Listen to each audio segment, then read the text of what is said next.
When it comes to the Open Championship, it turns out I've been misled. Misled by facts, of course. Which, as it turns out, it is what my major championship predictions have come to be known for, misleading facts. When you haven't made a correct pick ever like I have, you're either incompetent, unlucky or well, not understanding the difference statistical analysis, and wasting people's time. Still, I feel misled by who has won the Open Championship over the last decade or so. Yes, the average age of the champion golfer of the year, since the last time the Open was played at Carnoustie, 2007, is about 37. Well, 35 and a half actually, but I was basing Jordan Spieth's age on his hairline. Still, it's probably 2 job promotions older than the average age of any of the other major winners, which seem to be trending toward the age when they've just transitioned out of kids' clubs. Nevertheless, Open Championship winners seemed to be different. Maybe it was because the course and the conditions and the comfortably controlled speed of the greens and the generally atypical collection of skill sets it required made the Open the kind of major only appreciated by someone who could remember using cell phones only to make calls and watching Friends on Thursday nights. Nowadays, it's all texting and binging, young lives of empty excess. Related, Carnoustie hole by hole a bit I digress. Of course, that theory of the mighty guile of the wise over the brute strength and blind ambition of youth, though supported by facts, leaves us in a blender of uncertainty when placed against the backdrop of Carnoustie. By the way, blender of uncertainty is what I generally serve myself for breakfast, though generally regarded as the toughest in the Open rota, burnt-out conditions and starved rough has even the shorter hitters talking about bludgeoning fearsome Carnoustie while it sleeps. So, while I have focused on age and experience-related metrics in my much-addled algorithms in determining past Open Championship predictions, I tossed all that out the window before cranking up this year's spreadsheet machine. Instead, I wanted current form over ancient history. Like choosing Uber over a taxi. Or a kale smoothie over a milkshake. Or Dropbox over FedEx. There are risks, yes, but the benefits, like hitting driver at Carnoustie's 18th, are pretty obvious. This isn't lawn bowling or croquet in white pants.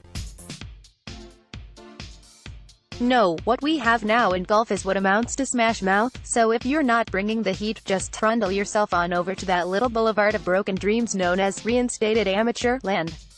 While I did look to history, it was selective. I factored in the performance of the last 8 winners of Open Championships played in Scotland dating back to the last time the Open was contested at Carnoustie, starting with their world ranking. Why only the Opens played in Scotland?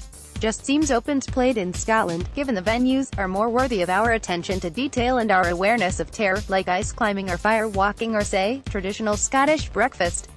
Stornoway black pudding, anyone? Then, I calculated where each winner ranked that week in 4 key performance metrics: driving distance, top 28%, driving accuracy, top 25%, scrambling, top 5%, and putts per round, top 7%.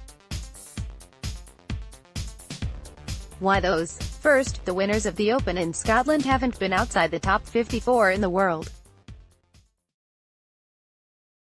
Second, distance is everything these days, and the rule makers seem so unnaturally terrified of driving distance they've decided to randomly test drivers at Carnoustie this week like East German female swimmers in the 1970s. So distance is a big deal and major winners not named Spieth more often than not are destroying the tee-ball. But distance and accuracy? Well, the rough may not be what it was supposed to be at Carnoustie, but it won't be like playing a practice round at the Waste Management. Fairways will matter at Carnoustie because shots that land on that brown asphalt will run another 70 yards. Scrambling, of course, is always vital to winning the Open Championship. 5 of the last 7 winners of Opens played in Scotland finished in the top 5 in scrambling, including Padraig Harrington, who was first in the stat at Carnoustie in 2007 and basically scrambled his way into the playoff with a ridiculous up and down for double on the 72nd hole. Finally, putting seems important in that, well, the top putters at the Open win a lot of the time. The worst finish in the putting stat for a winner of the last 7 Open Championships played in Scotland, 9th. Related, why another writer is picking John Rompton. I winnowed the current field down to only those who ranked relatively as high or better in each of those criteria versus the field on the PGA Tour or European Tour or both. What that left me with is what we think is needed to win the Open Championship. Someone not so old, but with the brashness of youth still lingering right next to the wisdom of experience.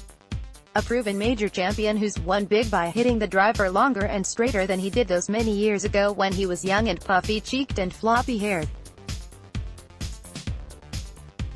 How long ago? Well, 11 years ago to be precise. He was 18 then, low amateur at the Open Championship, at Carnoustie no less, and in a tie for second after an opening round 68. We saw great things then, and my prediction is we are due to see great things now. We will see the Herculean drives of his long-ago youth mix neatly with the deft Euclidean contemplation of angles and speeds, all touched ever so gently by the quiet reflection of a man who knows he is 4 years removed from his last major and sees autumn closing in. My pick for Champion Golfer of the Year is Rory McIlroy. He is 29 going on, what happened? But that realization has him playing better and smarter than ever, just waiting to reassert himself like Jay-Z reminding us that 30's the new 20. With my 5 possible requirements, McIlroy notches 7 of them. Francesco Molinari, clearly the hottest player in golf, was second with 5. Yes, McIlroy double dips in a couple of stat categories thanks to his European Tour numbers, which some might suggest is unfair math or misapplied statistics. To that I simply say, I majored in philosophy.